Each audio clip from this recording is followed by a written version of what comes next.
General Sanjay सोई भी हमारे साथ जुड़ गए हैं। जनरल सोई, मतलब पूरा पूरा हिंदुस्तान आज सुबह जब उठेगा, जब जागेगा, तो सबको समझ में आएगा कि किस तरीके से जो आतंक का बर्बर खेल पाकिस्तान ने खेला था, उसका कैसा माकूल जवाब पाकिस्तान को मिला है। ये जो 9 टारगेट्स, जो आतंक के 9 टारगेट्स को भारत ने ध्वस्त किया है, आपकी पहली प्रतिक्रिया? नहीं, बिल्कुल श्वेता जी, मैं तो बहुत गर्व से मेरा सीना चौड़ा है कि जो हमने सोचा था वो किया, जो बताया दुनिया को वो किया। और हर तरह से देखिए, वो ऑपरेशन सिंदूर नाम दिया इसका इतना अच्छा, क्योंकि जो माताओं बहनों पत्नियों ने अपने पिता पति और भाइयों को अपने सामने खोया, उनका एक तरह से कुछ मरहम है। लेकिन एक बात मैं ये कहना चाहूंगा कि बहुत जिम्मेदारी के साथ भारत ने काम किया, रेस्ट्रिक्टेड अटैक किया, जबकि खुला हाथ था, सेनाओं को भी खुला हाथ दिया था।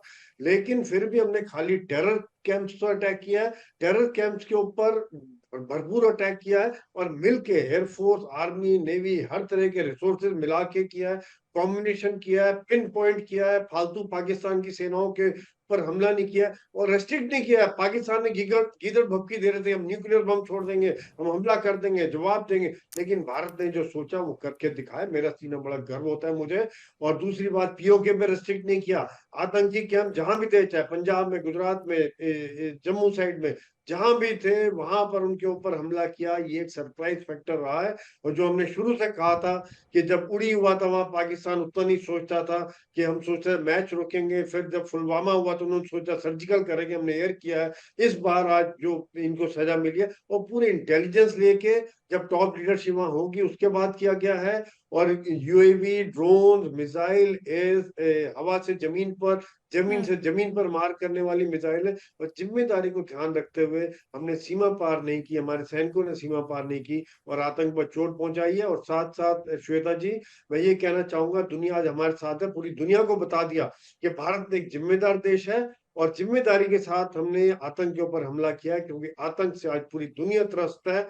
दुनिया आज धन्यवाद करेगी भारत का कि किस प्रकार से, क्योंकि ये जो आतंकवादी हैं भारत के खिलाफ ही नहीं, अमेरिका, यूरोप, हर जगह पे ये एक्टिव थे। और कहीं भी आतंकवादी घटना होती तो उसके तार पाकिस्तान से जुड़े होते थे। तो ये मैसेज भी दुनिया समझ रही है और आज भारत के साथ खड़ी है।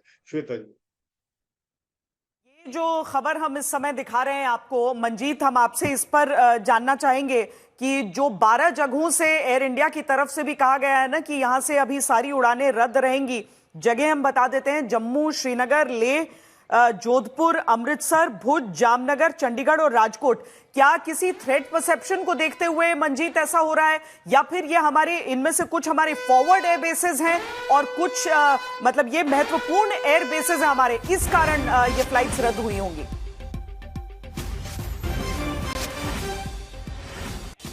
देखिए श्वेता, फिलहाल पाकिस्तान की तरफ से किसी जवाबी हवाई हमले को देखते हुए ये डायरेक्शन जारी किया गया है।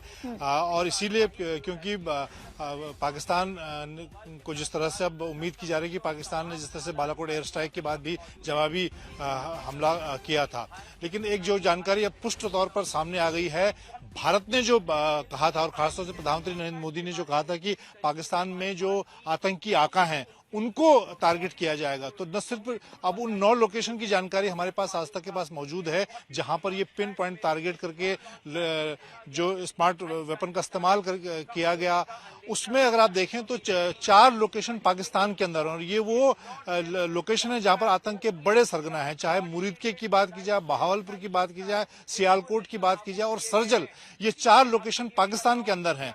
और अभी इस बात की भी पुष्टि होनी बाकी है कि इन 4 लोकेशन में खासतौर से मुरीदके और सियालकोट में हाफिज सईद और मसूद अजहर के जो 2 बड़े मदरसे हैं, जो बड़े आतंकी अड्डे हैं, वहां पर किस तरह की जानकारी सामने आती है। और इसके अलावा 5 लोकेशन पाकिस्तान के कब्जे वाले कश्मीर में है। मंजीत जो जानकारी दे रहे हैं वही हम आपको ब्रेकिंग न्यूज इस समय दिखा रहे हैं। पाकिस्तान और पीओके में ये आतंकी ठिकाने ध्वस्त हुए हैं। और जितेंद्र, ऐसे में जब प्रधानमंत्री की बात को हम याद करते हैं कि आतंक की बची खुची जमीन को मिट्टी में मिला देंगे, बची खुची जमीन, अब पाकिस्तान को इशारा समझ लेना चाहिए था। वो बची खुची जमीन यानी कि हम पीओके के आगे जाएंगे, हम भीतर दाखिल नहीं होंगे, लेकिन हम आतंक के उन अड्डों को ध्वस्त करेंगे। प्रधानमंत्री ने तो साफ इशारा दे दिया था पहले ही पाकिस्तान को। बिल्कुल श्वेता, प्रधानमंत्री की तरफ से ये साफ कर दिया गया था कि जो या फिर आतंक के आका हैं उनको तो ध्वस्त किया ही जाएगा, साथ ही उनके लिए जो बाकायदे इंफ्रास्ट्रक्चर खड़ा किया जाता है वो मदद होती है पाकिस्तानी खुफिया एजेंसी आईएसआई और पाक आर्मी की, उसको भी ध्वस्त किया जाएगा। तो जो जानकारी मिल रही है कि पाकिस्तान के अंदर जो है 4 मुख्य जगहें हैं जहां पर पिन पॉइंटेड अटैक किया गया है। इन आतंकी संगठनों के सरगना यहां पर रहा करते थे। इसके साथ ही जो मुजफ्फराबाद के साथ साथ जो पाक अधिकृत कश्मीर में जो है उन जगहों पर सीधे टारगेट किया गया है। जो श्वेता सूत्रों के हवाले से जानकारी मिल रही है कि मुजफ्फराबाद में जहां पर जैश ए मोहम्मद का लॉन्चिंग एरिया था, जहां से वो आतंकवादियों को इकट्ठा करते थे, उसके कंट्रोल रूम का नाम कंट्रोल रूम 88 था, यहां पर भी स्ट्राइक किया गया है। इस तरीके की जानकारी सूत्रों के हवाले से मिल रही, क्योंकि यहां पर आतंकवादियों को पाकिस्तान की आर्मी की मदद से इकट्ठा किया जाता था और उसके बाद जो एलओसी पर लॉन्च पैड बने होते हैं उन लॉन्च पैड तक इन आतंकवादियों को इस ट्रांजिट कैंप जो कि सवाई नाला के पास मौजूद है, यहां पर इनको इकट्ठा किया जाता था और यहां से इनको आतंकवादियों को भेजा जाता था। तो इस तरीके की जानकारी मिल रही कि मुजफ्फराबाद में जो स्ट्राइक हुआ है, जो यहां पर आतंकी कैंप या इंफ्रास्ट्रक्चर पर अटैक किया गया है, वो मुजफ्फराबाद का कंट्रोल रूम जो जैश ए मोहम्मद का कंट्रोल रूम 88 जिसका नाम पाकिस्तान की सेना और पाकिस्तान की आर्मी की तरफ से दिया गया था, इन तमाम जगहों पर अटैक किया गया है और ये एक प्रिसाइज अटैक है श्वेता। ये पिन पॉइंटेड टारगेट किया गया है इन आतंकवादियों के गढ़ पर,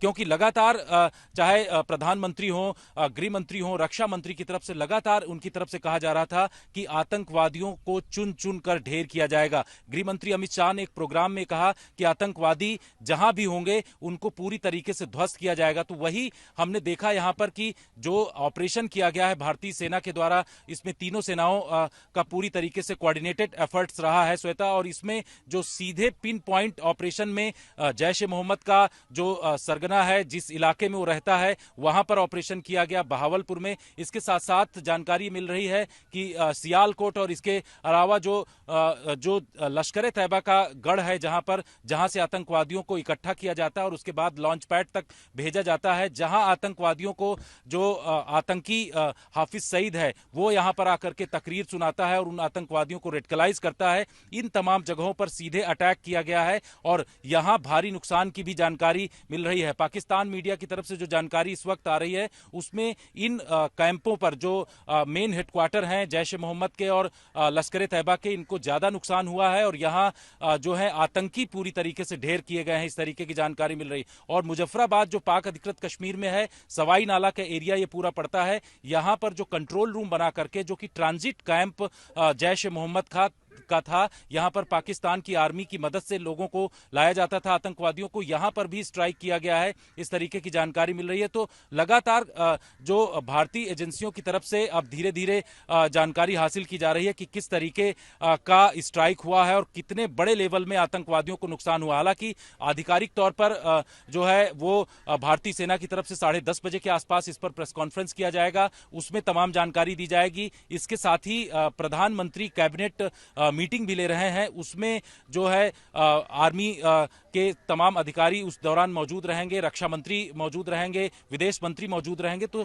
इसमें भी पूरी विस्तृत जानकारी, पूरी कहां पर पाकिस्तान में मौजूद आतंकी संगठन जो हैं या फिर उनके जो आतंक की फैक्ट्री चल रही है वहां किस तरीके से ध्वस्त किया गया है, इसकी जानकारी दिया जाएगा। तो लगातार भारत में भी जो कंट्रोल रूम बनाए गए हैं श्वेता, चाहे वो गृह मंत्रालय का हो, डिफेंस मिनिस्ट्री का हो, वहां से तमाम सेना और पैरामिलिट्री फोर्सेस के जो जवान हैं वो लगातार मॉनिटर कर रहे हैं और ये देखा जा रहा है कि बॉर्डर पर, इंटरनेशनल बॉर्डर हो या फिर एलओसी, किसी भी तरीके की अगर पाकिस्तान की तरफ से गुस्ताखी की जाएगी तो उसका जवाब भी दिया जाएगा। और यही वजह है कि बीएसएफ को इंटरनेशनल बॉर्डर पर हाई अलर्ट किया गया है, चाहे वो बांग्लादेश बॉर्डर हो, पाकिस्तान बॉर्डर हो, इन तमाम जगहों पर पूरी तरीके से अलर्ट कर दिया गया है कि किसी भी अगर पाकिस्तान की तरफ से ज्यादा शेलिंग की जाती है तो बीएसएफ का जो आर्टिलरी मौजूद है, इसके साथ साथ सेना की तरफ से पूरा जवाब उसको दिया जाएगा।